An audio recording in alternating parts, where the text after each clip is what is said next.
se passe-t-il dans le monde de la musique? Tu vas le savoir tout de suite avec Caroline, puisqu'elle est là pour Freisdick. Et Guérin, aujourd'hui, on s'intéresse à ces artistes qui se déguisent pour avoir une vie plus tranquille. Alors qui, par exemple? Par exemple, Maître Gims, en fait, quand il enlève ses lunettes et sa casquette, on sait pas à quoi il ressemble. Ah, mais alors, je peux te dire que justement, moi j'ai essayé cette technique. Et on n'est pas forcément plus tranquille. T'as fait quoi exactement? Et justement, je me suis déguisé en Maître Gims. Et là, j'étais pas tranquille parce que les gens venaient me voir. Et je leur disais, mais arrêtez de venir me voir.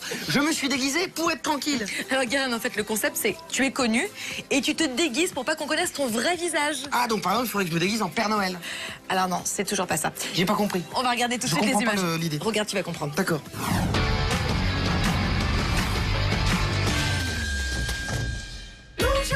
Tous les ans, on a plusieurs occasions de se déguiser sans être ridicule. À Halloween, on donne dans l'horreur. Tout est permis pour faire flipper ses potes et surtout ses voisins. Le carnaval et Mardi Gras sont aussi des jours dédiés à la transformation.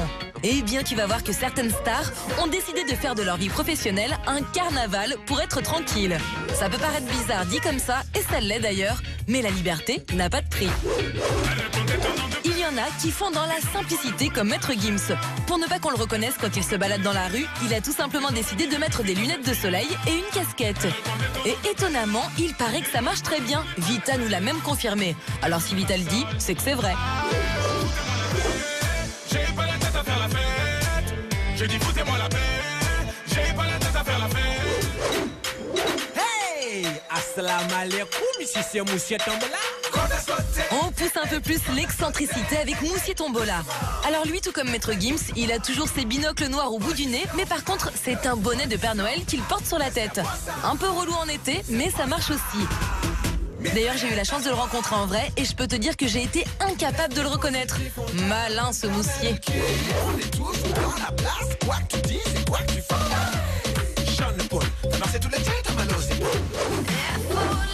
Même si son visage est à découvert, la star de la pop Lady Gaga a tellement de couches de maquillage, de coiffures de malade et de tenues de dingue qu'à mon avis, si tu la croises au supermarché, oui, on sait jamais, tout peut arriver, en mode jean basket au naturel, est bien difficile, voire même impossible de l'identifier. Bien joué.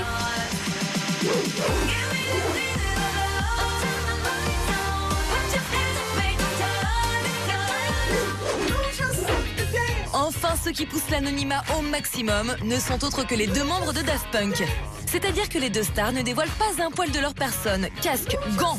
Et gare à celui qui voudrait les montrer sans tout leur attirail, il s'attirerait de gros problèmes. Les deux potes vendent des millions de disques dans le monde, mais personne ne sait à quoi ils ressemblent. À ce niveau, on peut parler de ruse de génie, n'ayons pas peur des mots. Bravo les gars!